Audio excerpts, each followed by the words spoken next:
इंसान की जिंदगी में एक दौर ऐसा आता है कि जब वो खुद को शायर महसूस करता है और उसके बाद उसे शायरी से रग़बत और लगाव भी शुरू हो जाता है। अक्सर आपको इस किस्म के अशार रिक्शों के पीछे, ट्रकों के पीछे या कहीं ऐसे मकामात पर नजर आएंगे और आजकल खास तौर पर आपको फेसबुक पर भी इस किस्म के जज्बाती अशार मिलेंगे जो उस उम्र में लिखे जाते हैं जब इंसान नया नया शायर बनता है। अब इस किस्म के अशार जब आप सुनते हैं, एक रिक्शे के पीछे लिखा हुआ था जज्बाती शेर कि माना कि तुम हसीन हो इसमें कोई शक नहीं, गैर तुमसे प्यार करे हमारा कोई हक नहीं। और फिर इस तरह के शेर लिखे जाते हैं कि खुदा करे कि हसीनों के बाप मर जाए, मौत का बहाना हो हम उनके घर जाएं। इस तरह की सतही शायरी, और ये शायरी मैंने भी एक तरह कोशिश की कि मैं भी शायरी करूं। किसी से पूछा कि शायरी कैसे की जाती है, उन्होंने कहा हुजूर लफ्जों से लफ्जों को जोड़ते चले जाएं तो ये शायरी हो जाती है।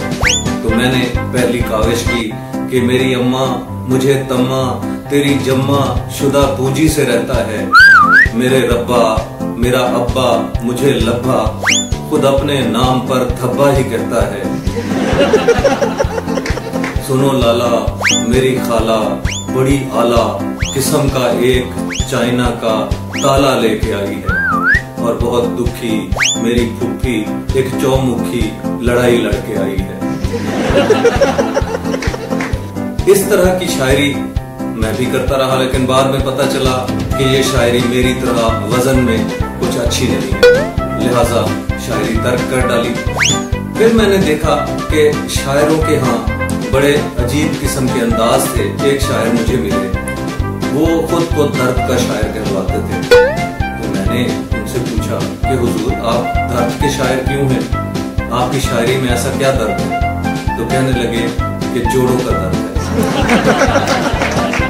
मैंने उनसे पूछा कि हुजूर शायरी में जोड़ों का दर्द?